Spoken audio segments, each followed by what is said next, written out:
Shalom and welcome to another in our series of podcasts from Temple Beth Am, a dynamic center for conservative Judaism in Los Angeles. This episode is notable in the way in which all of them cross boundaries, all of the women, and not all of the men, but all of the women cross boundaries that they are uncomfortable with. And actually, I guess interestingly, Yifat is the only one who doesn't seem to encounter a feeling of kind of shock and struggle with it. We have the topic today we were talking about of sort of Negiya. Shomer Negiya is the term for someone who people who avoid touching, or I'll say touching in a romantic way at least, members of the other sex, and right. So yeah, she is upset because of Nati. But I think, right, all of them in this episode, there's sort of things that have been building up that now there's kind of a line crossing. And it's interesting because when you look at them, at least, from their background, Hodayasi, right, is from the most religious background. And then it seems like Yifat's probably in the middle. And Re'ut's the one who's kind of liberal, we think, right? She's the one who's reading Haftarah and she's doing, all of these things. And yet, right, Hodayah is the one who's seems like she's become comfortable with kissing Avri, but then when it crosses a certain line in his apartment, she kind of backs off. Re'ut's, when it comes to, when Yochai in this kind of, somewhat shocking moment comes and kisses her, she seems taken aback.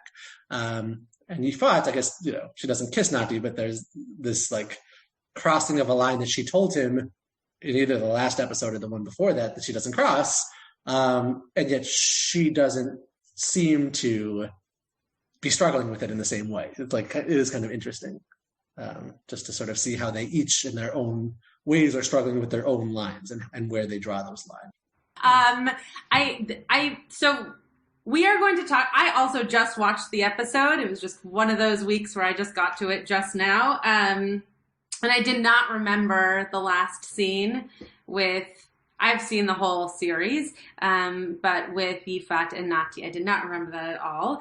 And I think that part of, and maybe we can explain a little bit about what Shomer Negiya is, since not everybody was here at the beginning, and I can let you do that. But I think that there are, even within being Shomer Negiya, there are lines, right?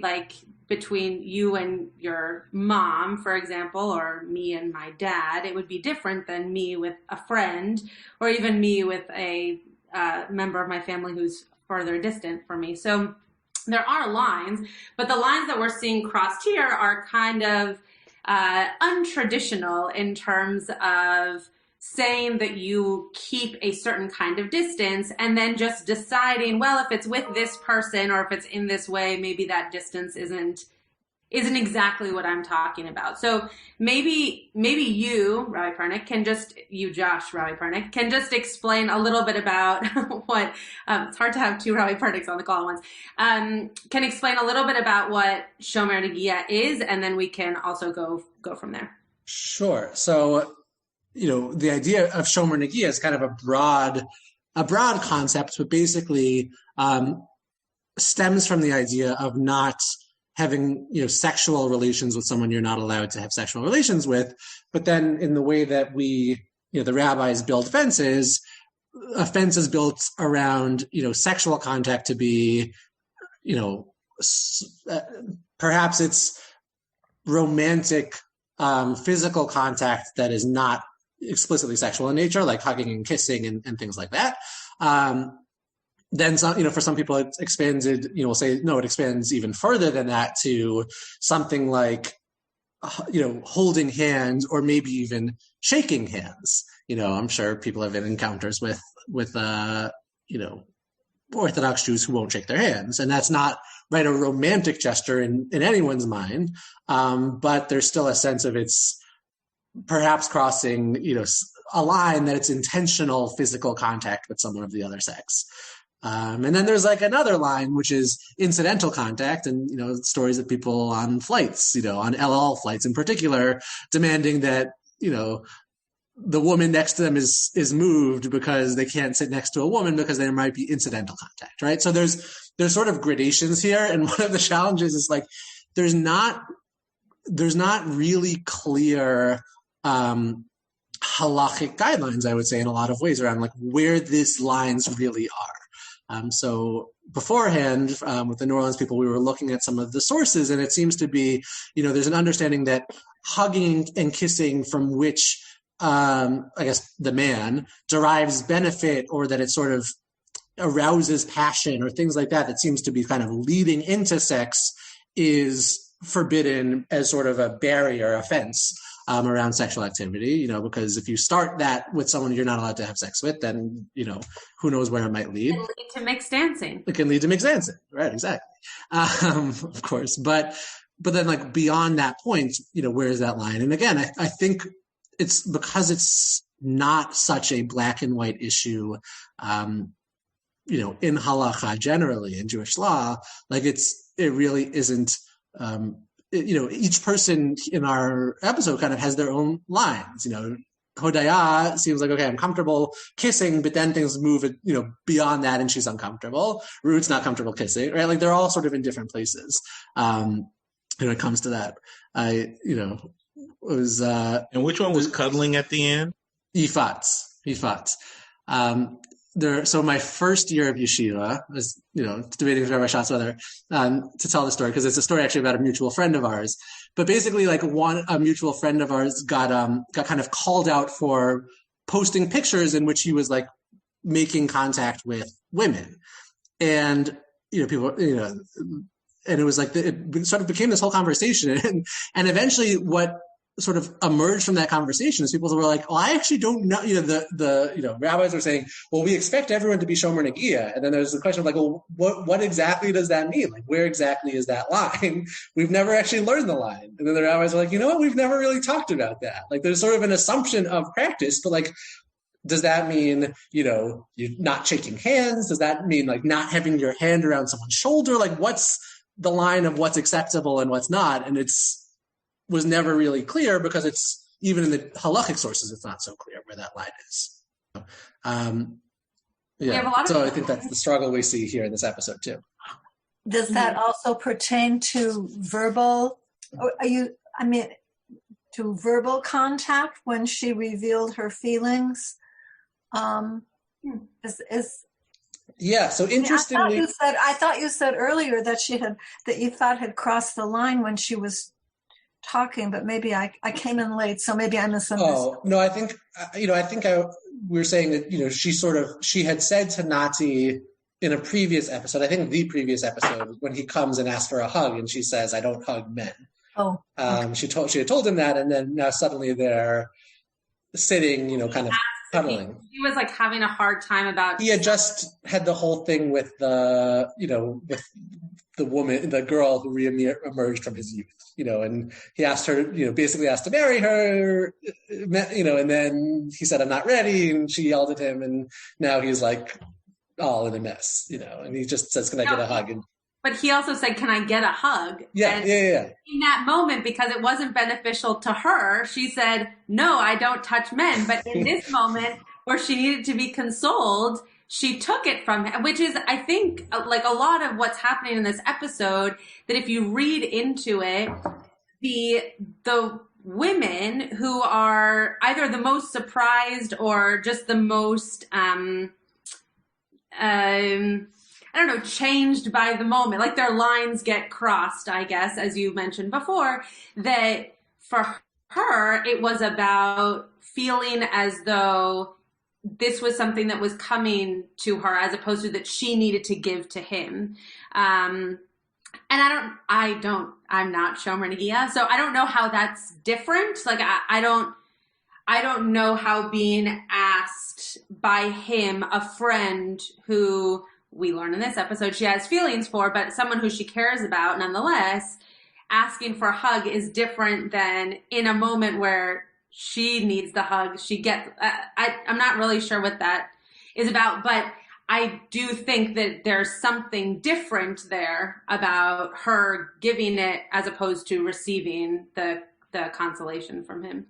Yeah, looks But like Debbie has something. it doesn't apply then to verbal, what she said verbally to him. That's okay. Yeah. So, I mean, it's interesting. People, the rabbis who are trying to, pull people into being frum and Shomer Negiya will often say, oh, in relationships where there isn't the physical contact, people are much more expressive verbally because they're just, you're sort of talking directly without this kind of physical, medium in the middle.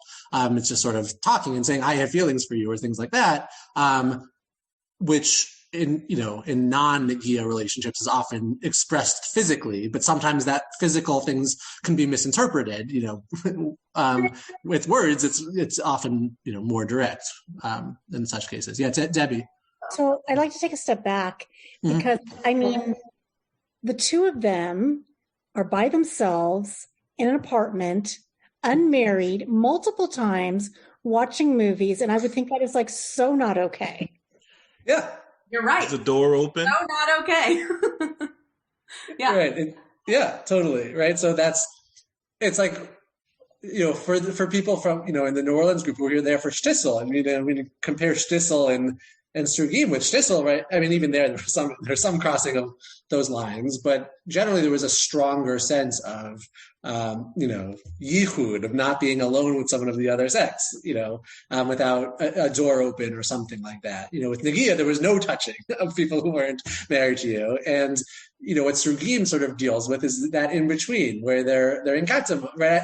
One of my favorite lines is when Ruth is talking to Yochai, right? And he says, oh, you're inviting me to a meal in the Bitzah, in the swamp of Katamon. And she said, yeah, Bo litpalel im ha'avaryanim, which is the line from Yom Kippur, from Kol Nidre, right? That we give permission to pray with the sinners.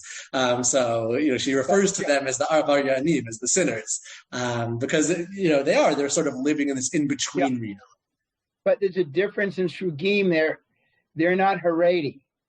Right, that's what I'm saying. They're living in a more complex world. They're very traditional, but still, all of them in that apartment I would call traditional, but yet modern Orthodox. Definitely not Haredi. Oh yeah, right. I mean, that's getting to this idea of Re'ut referring to them as the avaryanim, right, as the sinners. It's kind of we're religious, but we're sort of living in a different religious context than Yochai, who lives with his mom, and is just living in a very different reality. I want to add just a few things that are they're not from sources, but they're I think important to share. I think that in the modern day, which this is taking place in, a lot of this has also changed, right? There's a lot of, I don't know if anybody's ever read, it might be a book. I've only read it as an article, but like the different love languages, right? Like if you're someone who... The 5 love languages. Yep. I just don't know if yes, that's exactly right. So the idea that people share their emotions, share their feelings, share their relationships in different ways, one of which is verbal and the other of which is touch, and then there's 3 others. But I think that in a modern day society, again, which these people in this show are living in, part of the reason I think why Reut, right, she's the one learning Haftorah. Okay, I just get their names mixed up. That Reut is so surprised by him kissing her is because he was so strict about her just learning Haftorah, and now all of a sudden he's kissing her. But I think in a certain way, he like doesn't know what to do with that moment because he clearly has feelings for her, and he's like, how else do I say goodbye from this really tense moment? Okay, I guess I'll kiss her. And I think that plays in a little bit, like societally, to where they're living also, right? They're not living in a bubble. They're not living in a Haredi bubble for sure. And they're living amongst people for whom they've either seen it on TV. I mean, they're watching movies. We've seen that happen many times. Or they're seeing it amongst people who they're living around in that location in Jerusalem, in Katamon. So I think that also plays into this, like the boundaries that are crossed and the things that are tried. I mean, even within our own group of friends, there are people who would consider themselves modern Orthodox who don't follow as stringently the laws of obtaining, of keeping yourself from touch, of being Shomer Negiya, than other people who might see themselves further down the line in Orthodoxy. But the one thing that I'll say as a person who has never been Shomer Negiya, except for, I guess, during COVID, and because not touching anybody, but during my life, that's not a practice that I grew up with, nor do I have, that there is something extremely valuable and powerful, especially as a woman, to what being Shomer Negiya would allow for. Now, what I mean for that is that very often, people will come up and just hug you because that's something that happens in the world, and they will hug you because they assume that that's okay with you, especially if you're in a movement where that seems to be okay. And you don't always want a hug, right? You don't always want someone to hug you. You don't feel like that's necessarily an appropriate thing. Doesn't matter their gender. It could be a man, it could be a woman I don't want a hug from. But I don't get asked. Right? I don't get asked, oh, Rabbi Schatz, can I give you a hug? I just get hugs, or kisses on my cheek, or people touching my shoulder, and I am by no means saying that any of this is not with the best of intentions. I think people are trying to be sweet and welcoming and all the rest of it. But if I were to be someone who practiced the laws of Shomer Negiya, that wouldn't even be something that people would have to ask. They just wouldn't touch me, right? That wouldn't be something that was available to them as a means of communication. And part of that, I think, is actually extremely empowering for people who do keep those observances, because you have to find other ways of communicating. You have to figure out how to make the other person feel welcome in your presence. You have to make sure that the other person recognizes that you feel for them the way that you would feel for another person who you might hug, right? You have to go through those awkward moments of saying hello for the first time and saying goodbye. They're weird. But if you know that that's something that you have to work on, you work through those moments of communication. So I just, as a person who, especially my congregants, does not keep these as laws, I just wanted to say that I think there is importance behind them, and that if people choose to be Shomer Negiya and keep those laws, that there is something to that, and there's something that it's not just keeping a person from having sexual experiences, that there's also something to just normal touch in communities that's not always desired or warranted. So I just want to add that piece. I don't know if you have anything to say about that, Rabbi Pernick, but that's a great point. I think that's a good sort of time moment or in response to for people to, if other people have responses. Jeff, I see. Well, I don't know if I'm being redundant, but or not. But we live in an open society. If you're in a group and people are used to that, if you're ultra Orthodox and people just know they're not going to come over and give you a hug. But in America, and across all religions, it's kind of a thing people do. So if you're out in the open, you're kind of taking your chances, and either you're standoffish, you step back and say, "Oh no, I don't want to." But it's just harder. It's a lot easier to be in a homogeneous society, obviously, where everybody knows the rules. Mm-hmm. And it's just for us here, it's very hard. It reminds me of the Seinfeld episode where all the women in the apartment building want to kiss Jerry because they get to know their names. He doesn't want to be kissed by any of them. But anyhow, it's just very hard in our society in America to do that without just hanging with your own group. Obviously, especially in the South where that's a lot of common is, hi, nice to meet you, and just assault someone with a hug. And so that is a common thing. Like, oh, I did not want to be hugged. And like, oh, don't hug me. It's like you committed a cardinal sin to some people. Yeah. Right. Yeah, Dad. So I was going to say, since Seinfeld was part of the episode, and it was just referred to again, there's another one, of course, where, and I don't remember who she is, but every time she comes into the apartment, she's kissing Jerry, and he like opens the refrigerator door and the cupboard, just everything to kind of avoid it. And to me, before, when I was in Worcester, Massachusetts, way back in the 80s, where Jeff is from, by the way, so that's a good. Then I won't mention a name, because the first thing they told me when I went there is everybody was related. But there was a woman who was part of the congregation, and she was like an officer, and no matter what one would do, you could not escape her kissing you on the lips. Which was totally inappropriate. I was single, but it just and she was an older woman, and it just, you try, you can't. And the problem, as Rabbi Schatz knows, is that you're not just talking about a social setting. These are your congregants. So you can't really, you have to be careful about saying, I prefer not to be touched, or I prefer that you don't kiss me, or I prefer, because these people are paying dues to your synagogue, and it's not something we always talk about, but I mean, it's a reality that it's not just like, your friends and just they get out of here. You can't really react in the same way. Yeah.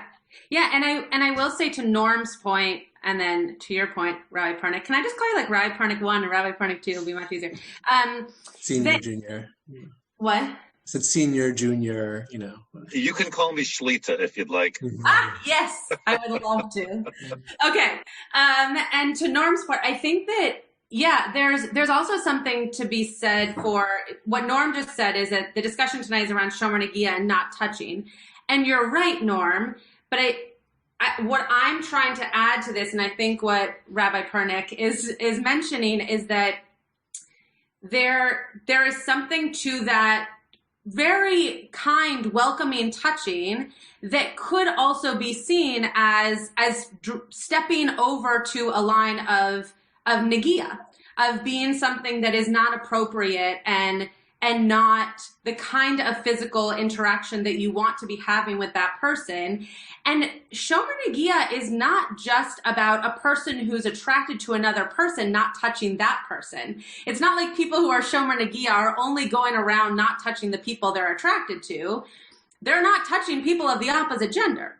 So I think that is a major point where, oh, Rachel said that. Thank you, Norm. It's just under your name. That is something that when we're talking about touching, that it could be very nicely, just a pat on the back or a very sweet hug. But when it gets to a point where a congregant is kissing you on the mouth, or is hugging you too often or for too long, that crosses a line. And that becomes Negiya and not just a form of welcomed touching. Yeah, Terrell. And to point, what if it's like, we all got like those old grandmothers and old ladies that like kiss you on the cheek very sloppily. How does that work with it? Because you obviously know it's not sexual. Well, maybe right now you're in, but you got like a 82, 83-year-old woman that's want to give you a kiss on the cheek. I feel it's sort of kind of rude to say, no, don't touch me. I will let Rabbi Pernick answer that question, but also have him answer the question about sniut, that if you're having a conversation about feelings or a potential, what did you say? Yeah, sniut, that restricts with what one potential partner can say to another. Because I actually don't know. I don't know if there's rules around what you can say. Sure. I'll start with Terrell's point, because it's right. That's in one of those areas where it's sort of like the questionable area of what do you do, right? In cases in which it's clearly right non-sexual touch, whether it's congregant or in a social setting or in the library, where Terrell works, like in such a setting like.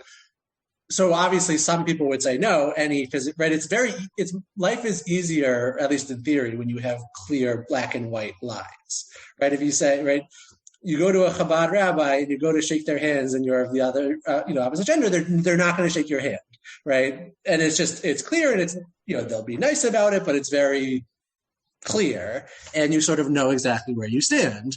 Whereas most people who keep some amount of Shomer Negiya have some, it's a little bit less clear. Where's that line? What's the difference between shaking hands and holding hands? What's the difference between, a social interaction versus, with a peer versus, someone who's clearly, not a peer, a grandmotherly type.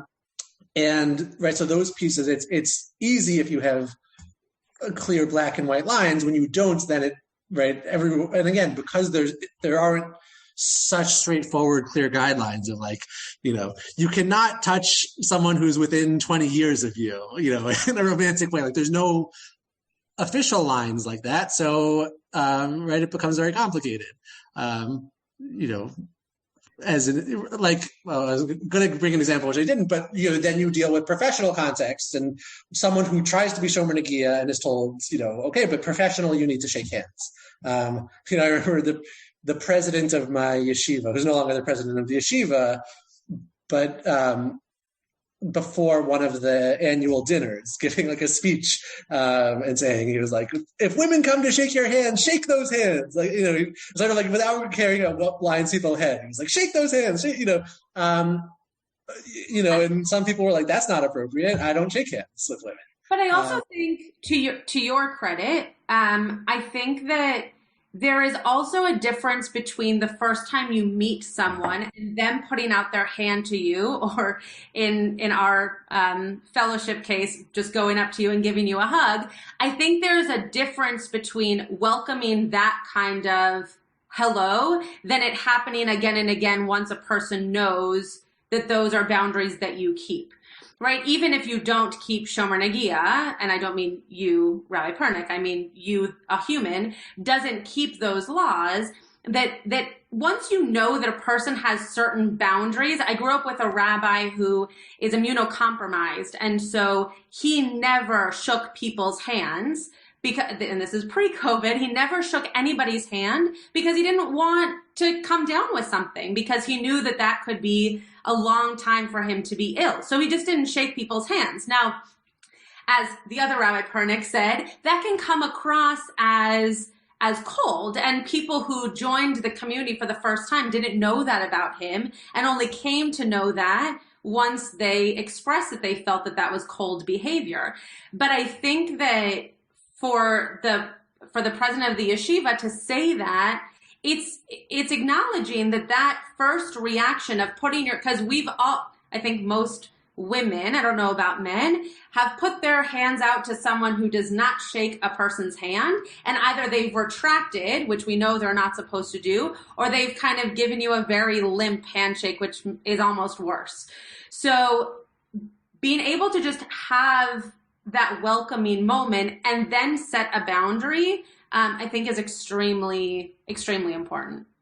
And now you can answer the other question. Sorry, I cut you off. Yeah, I mean, the other question, I think I mentioned this briefly before, but there aren't really lines when it comes to conversation, about, right, like with Yifatz and Nati, there's no line saying she can't tell Nati she has feelings about him, for him. In fact, because they're in a Shomer Negiya-ish context, that's the only way, right? That's the way to communicate that. She can't go in for, I mean, she sort of can, but it's less culturally appropriate to just kind of go in for a hug because of the fact that they're Shomer Negiya-ish. So like you actually need to communicate things more clearly, and verbally. So yeah, I don't think there are, lines that way when it comes to speech with, what you say. But isn't it true that there are types of speech that are not sneas and therefore you're not supposed to use? Yeah. I mean, yeah, but I think saying you have feelings for someone is not. Oh no, yeah. I was just. Yes, I'm sure there are broader than that, certainly types of speech that are not appropriate, but that's also just speech that's not appropriate, not for halakhic reasons, and just isn't appropriate to say. I was thinking about when I think it was when Rabbi Schatz was talking, before I moved down to New Orleans, I was living in Washington Heights, which is, the area around Yeshiva University, in a community that's like somewhat Srugim-ish in terms of like age, people who are kind of late 20s, early 30s, single, whatnot, and whatnot. And I think one of the interesting things in a community like that is like in Shul, men don't go to shake hands with women and vice versa. It's sort of like culturally, there's sort of people are used to that awkwardness of like, oh, hi, nice to meet you. Like, what do you do? It doesn't necessarily extend outward, but often people have no idea where other people's lines are if they meet in Shul, because in Shul, sort of everyone is doing that awkward dance around, oh, hi, nice to meet you. And then even though it seems like there's lines, then like beyond those walls, everyone has different lines. So, as you were saying that, I just flicked my camera because the boy cat just started licking the girl cat. Just when I heard it. Quite ironic as you were saying that. That's why I was showing you the boy cat was just licking the girl cat. That's funny. Yeah. Yeah. Eileen, was that a hand? No, that was not a hand. Okay. Your dad had his hand up. Yes. Shlita. Yeah. I was teaching a Hebrew high class before we started this. And I was actually I didn't know that we were going to be talking about this, but I was actually talking with them about the concept of Shomer Negiya. And one of the examples I raised, because this is a group where we have, it was 2 boys and 2 girls, they're 9th graders. And I was talking about for a girl, it works with a boy as well, but for a girl who's going to an all-girls high school, for example. And I was saying that part of what's different there is that one can focus on, if you will, on education or whatever your goals are, and you don't have this constant need to go, off the derech, off the road for, should I dress a certain way because maybe that boy is going to be there, or do I wear makeup, or what should you're not focusing on what you would normally focus on for school because there are boys there. And, in a sense, when you're told this is what it is, like you said in Shul, it's easy. But when we go in a congregation, and I think the more liberal we are, the more complicated it is, because I will tell you, and I'm going to assume, I don't know, that Rabbi Schatz will say the same thing. There are people who might shake your hand and, maybe they hold your hand a little too long, where it's just a little, and you're kind of like, okay, what? And it could be totally innocent, but it's just, I'm not saying that I don't want to have any physical contact, because I do. And sometimes I kind of like go to give somebody a woman a hug, and I can tell, and it's like, I get it. I'm not like committed until, so, but it does make things much more complicated, and there's no question about it. And even a simple handshake, a handshake can be a handshake, and a handshake can be a very sensual touch. And I'm not sure how one can define what makes that happen. But I think if one is concerned with not crossing the lines, I'll give you just one other example, and I'll be quiet. So my dad, different topic, but some of you might be able to relate to it. My dad had weight problems his entire life. Okay. I take after my mom. And when he went on these very, very strict, like what they used to call liquid protein diets, he did great. He'd lose 50 pounds, 80 pounds, whatever, because he knew he couldn't eat any of this other stuff. But when you had to start like counting calories, and you can have a little bit of that, but a little bit of this, and it just got much more complicated, it all fell apart. So even though I don't want it in my own life, I would say if the goal is, whatever the goals are for Shomer Negiya, to have the strict rules is the most efficient, because it just makes it a lot easier to understand for everybody. And we're not trying to figure out what did they mean, or, what did they not mean. And if I could just add one other thing, I think the other thing we haven't talked about, which isn't strictly Shomer Negiya, but it plays a role, is the age. I was about to bring that up. Okay, yeah. Good. Okay. Yeah. So I think that's, thank you for bringing that up, because I was actually just thinking, we should mention the age piece, right? The fact that all of them are at an age where culturally, their friends are married. They obviously have this group of friends who aren't married, but right, Reut was saying to Yochai, right? She's joking, they're joking, and he says, the Merkaznikim, get married at 21. You and your group, you don't get married till 24, but they're obviously both past that age. And, and it complicates the conversation, because often people, you're sort of on a path, for people who are growing up in that world, and there's sort of the clear pathway that, you are in B'nai Akiva and you're doing all these things, and you go to the army, and then, you get married at 20, 21, and you just kind of like, you're sort of on this direct pathway. It's the same thing in America. There's no people who grow up in Orthodox state school, and you go to YU, you spend a year in Israel, you get married when you graduate, or you graduate Stern, and like, you just sort of, you've made it. And everyone here, my dad brought up the 30 age thing, right? The fact that there's like, they're past the point when there's like the clear trajectory, and now they're in that ambiguous trajectory where like, everything is sort of leading up to getting married at 21, 22, 23. Now you're 30, and they don't want to say the word 30 because, like, God forbid. And it also very much changes these dynamics when it comes to Negiya. And this was actually back to the conversation, from my yeshiva. That was part of the conversation when it was sort of raised, because not everyone in the yeshiva is married, and a number of the rabbis were like, we got married at 21. Like, this was never really a conversation, when it came up that, guys who were in their late 20s or 30s or whatever, and maybe had a picture with their arm around a girl who wasn't their wife. And it is sort of like, this is a different reality, because I got married at 21, and so I never had to, this never even occurred to me.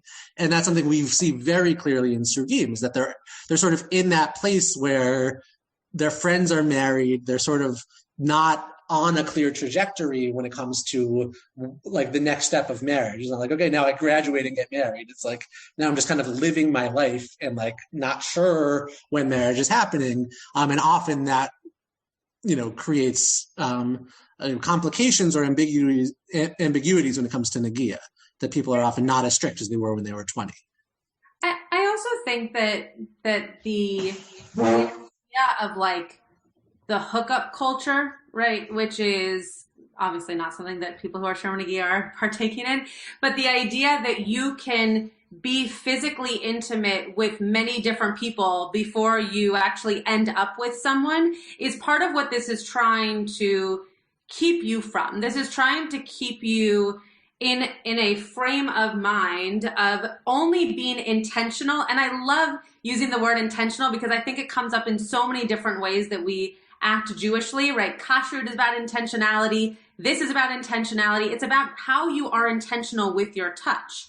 So you're not just allowing yourself to be touched by or touching anybody. You are preserving that specifically for somebody who you feel like is the person who deserves that touch. And I think that, I know that it's not halachic, but I think that in a certain way, we're seeing how modernity a little bit played into that in this episode, because like with Yifat and Nati, for example, I think Karen mentioned this at the beginning, she was not as okay with it as when she told him that she had feelings, and he said, yeah, me too, I just don't know how to deal with them. Shocking.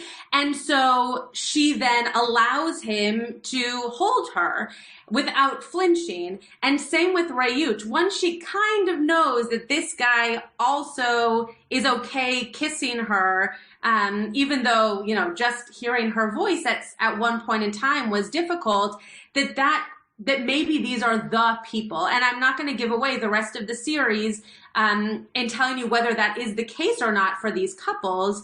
But I think that that's part of what's being played into here, is that in modern day, even those people who are not Shomer Negiya, but are more traditional, that they might choose to only be sexually intimate or even physically intimate with people who they believe they will continue to be that way with, even before they're married, but that trajectory begins with them and never has been done with another partner. Again, none of that was halacha. I'm just playing modernity and society into that.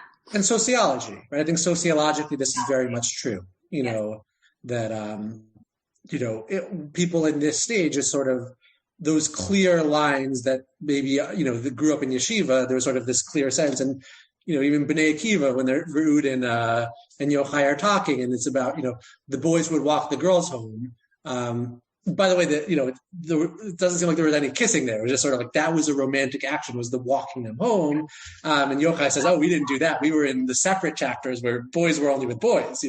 But like now they're at a different stage in life, and it's I think the struggle is just like a little bit different. And I think Eileen's right. Like they are feeling a little bit more desperate, right? If they've been Shomer Negiya and have not had any kind of romantic relationship, physical or otherwise, up until now, they're ready to find that person who they can explore all of this with. And so it seems as though they're taking down a few of those walls to try to figure that out. Anybody else have any other questions? I feel like we talked a lot, but does anybody have any questions? What was your reaction to the young Hebrew teacher giving her a kiss, since he was very religious? Yeah, I mean, I think that's... reaction? Oh. Yeah. I mean, what's your thoughts on that? Yeah, I mean, I think it's a little bit of a shocking moment. But I think one struggle... I mean, I remember having a conversation with a friend of mine who's not Shomer Negiya, who's now married, but she shared a story of one time going on a walk with someone who was religious and came out of Yeshiva University or whatever, and kind of was in that world, and like at one point just like sort of out of nowhere kissed her, and I was like, where is that from?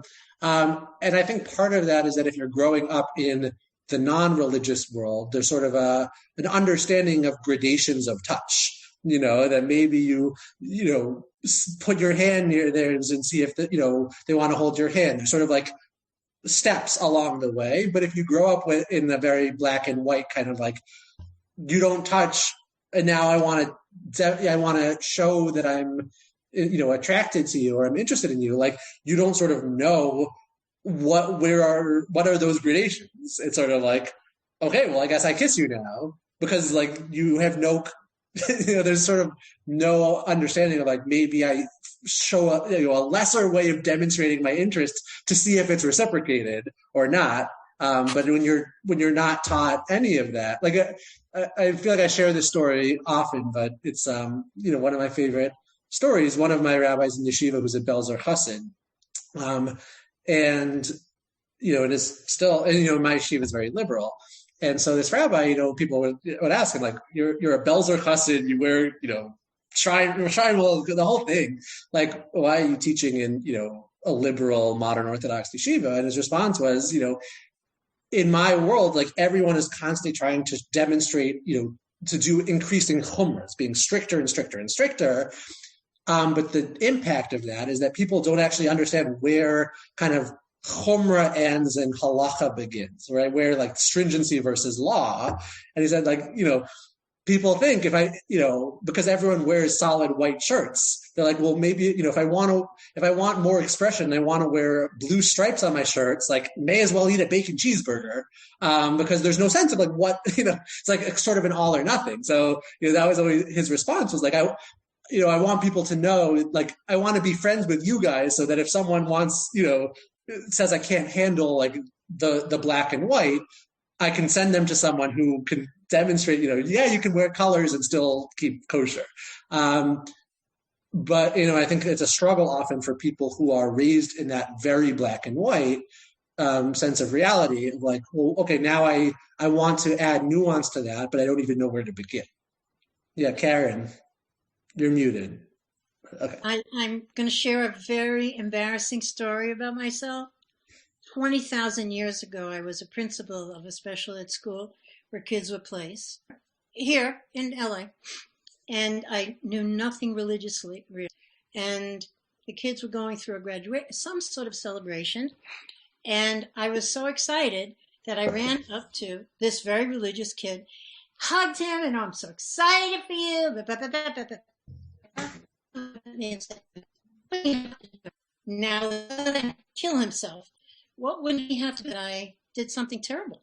Seriously. I mean, I apologize, but what did he have to do something? Mikvah? What do you have to do? Wait, sorry. So you froze in the middle of the story? Oh, no. At least to me. Could you? She Repeat some of it. She hugged a student who was extremely religious, and she's wondering what? I didn't know that I couldn't do that because I had no sense. And I mean, I was so excited, and I'm so happy for you, and blah, blah, blah, blah, blah, blah. And the teacher informed me, who wasn't even Jewish, but knew the family, and said, you have no idea, what you just did. So what did he have to do? Nothing. Did he have to do anything? No. Nothing? No. No, because he wasn't involved, right? It's like most things with Jewish laws, as Rabbi... He didn't hug me back. He did not. Exactly, right? As Rabbi Schatz touched on, it's, most...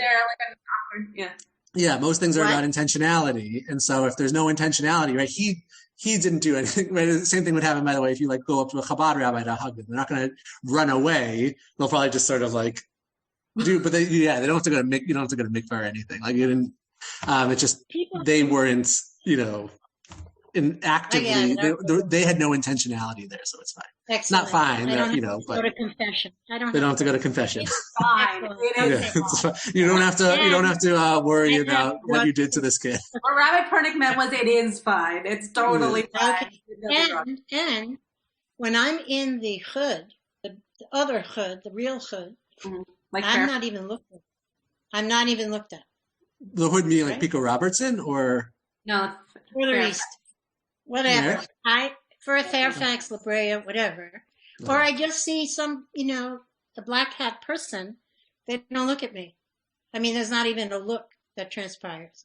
So I sort of now have learned my lesson. Just saying, I had to share because I was thinking. Yeah.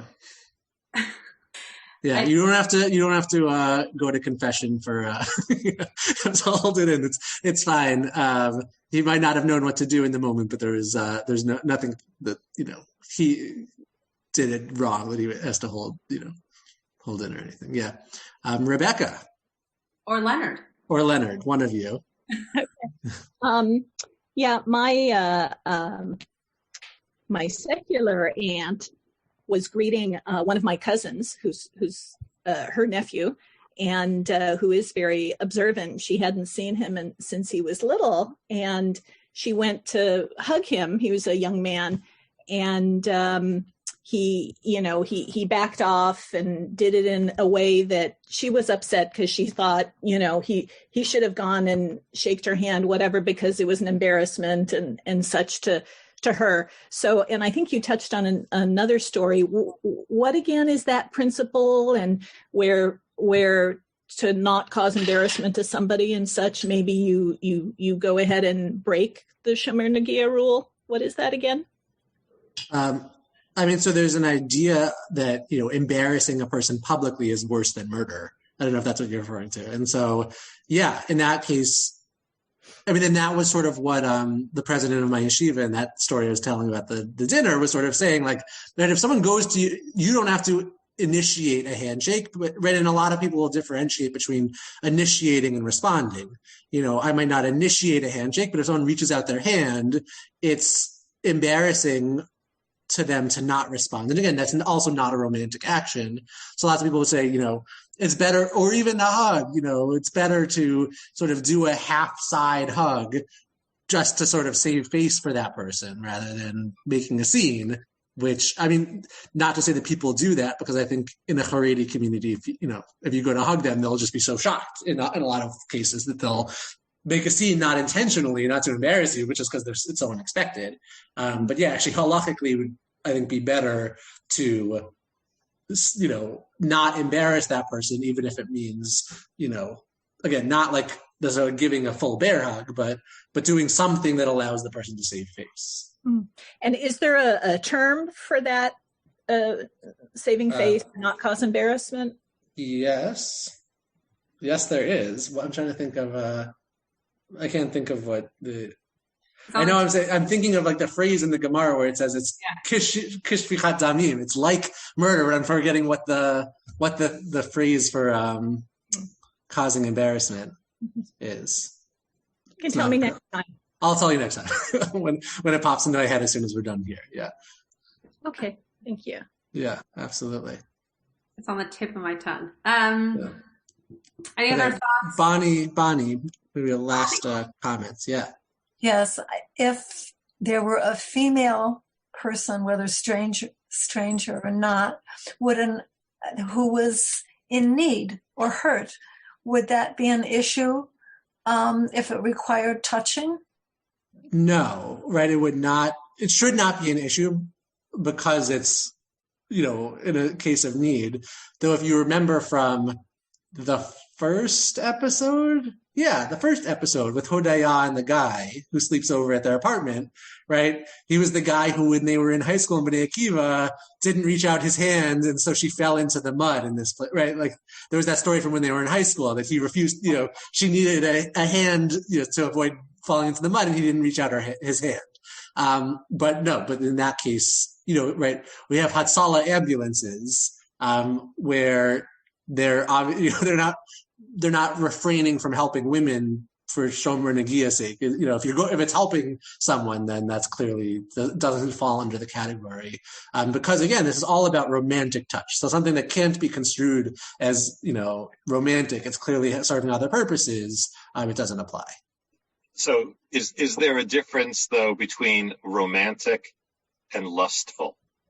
And I ask in terms of the specific situation that was just addressed with counseling, because we know that especially for clergy or people, psychologists, psychiatrists, social workers, etc., teachers sometimes, that a lot of abuse occurs when one presents themselves in a vulnerable state. Mm-hmm. And, on the one hand, we want to go over and give them a hug, but that can, be interpreted or lead inappropriately.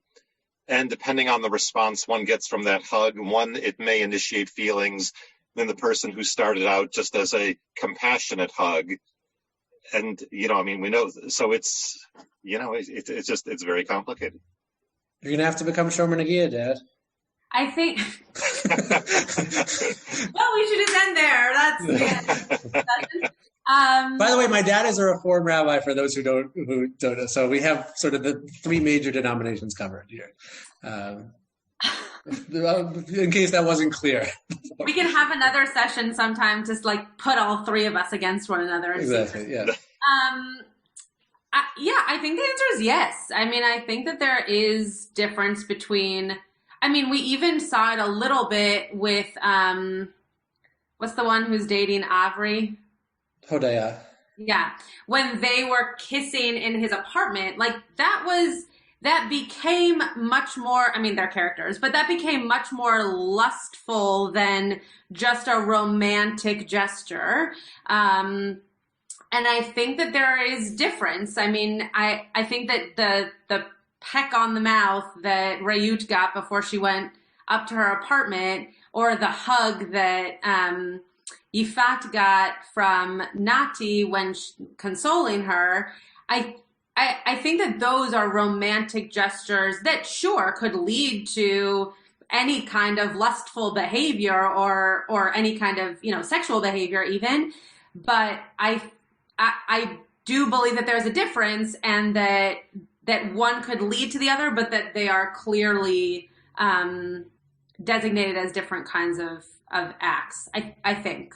Yeah, I think, Maimonides says that sort of explicitly. I'll just share my screen for a second. So, from when we were looking earlier, but in Maimonides' rules of Isurei Bia, forbidden intercourse, right? He talks about, one who hugs or kisses in a sexual way and takes pleasure in the physical intimacy receives lashes for a door right to transgression, right? So there, and later sources, note that his language here is intentional, right? It's, chibek v'nishek derech ta'ava, right? Which is, you could translate it exactly that as hugging and kissing in a lustful manner. And I think to differentiate between Hodaya and Yochai and Avri's kiss in the coffee shop versus the kiss in the apartment, right? they're kind of different. They're both kisses, but they're different. One is more, you say, lustful. And then v'neheneh b'keruv basarin, and gets enjoyment out of the closeness of flesh. So there does seem to be that he's saying it's not just a peck on the cheek or even a kiss on the mouth per se, but sort of a more lustful encounter. That's sort of the real prohibition. And there's a difference between that and a non-sexual kiss, let's say, or non-sexual hug. I think even the Nati and Ifat at the end, right? It's not lustful. I wouldn't call that lustful. It's kind of supportive, right. But it's it's a different. But where that line is, right, is often hard to know. So that's such is life. Such is life. Okay, I think we'll call it here for tonight. I'm sure we'll be coming back to Negiya, before this season is done. I was shocked that we made it to episode 7 before that became the, our primary topic for one of these classes. But I'm sure it will reappear. So, and maybe we'll, as we continue to explore, we'll see the different, we'll explore some of the different gradations, how, kissing lustfully differs from being on the subway next to someone, where that line is. Yeah. I just wanted to say about the Hebrew teacher or the teacher, I felt he led such a sheltered life being with the other people, seeing that he had never heard of Seinfeld, and then living with his mother. And then all of a sudden, he's seeing how the others are. And then he's walking her home, that it was like, right. letting go. It's like. Yeah. And I think that plays into a little bit of what Rabbi Pernick was talking about before, which is like, what do you do in that? He didn't know what else to do in that moment. And so I laughed when Rabbi Pernick said this, but it's really true. Like, I guess I'll kiss you now. Like, I guess that's just what we do when I'm standing here and you're standing there and not sure what else to say. So I'll just kiss you. And he's surprised by it too, right? It's not just a moment where she's surprised. He's like, oh, not sure what I just did there, but I just did a thing. So I think that is, to go back to Rabbi Pernick's point, Rabbi Pernick Senior's point, that there, I think there's a difference there between that romantic piece and the lustful piece, because he wasn't trying to be overly sexual about the moment. He was just trying to thank her and to show that he cared about the evening that he had with her. And that's very different than the episode in the apartment with Hodaya and Avri. So, yeah. And it allows us to, my other favorite line from the episode, in addition to the praying with the Avaryanim, is the, I've heard of Rav Scheinfeld's, like, is that, which I just think is, and the Kugel thing was also very funny this show, that was. And then he just left abruptly. It was like, what have I done? Right? He was embarrassed because he knew that wasn't something he was supposed to be doing. Yeah. And yet no lightning was struck. Nothing crazy happened to him, similar to Aaron's story, but still he felt as though there was something that he wasn't supposed to do that he had done. So, yeah. So we will see you next week, episode 8. And who knows? But it'll be fun. You have been listening to another in our series of podcasts from Temple Beth Am, a dynamic center for conservative Judaism in Los Angeles. If you enjoy these podcasts, we invite you to write a review on the Apple Podcast site or wherever you get your podcasts. For more information about Temple Beth Am Los Angeles, go to tbala.org.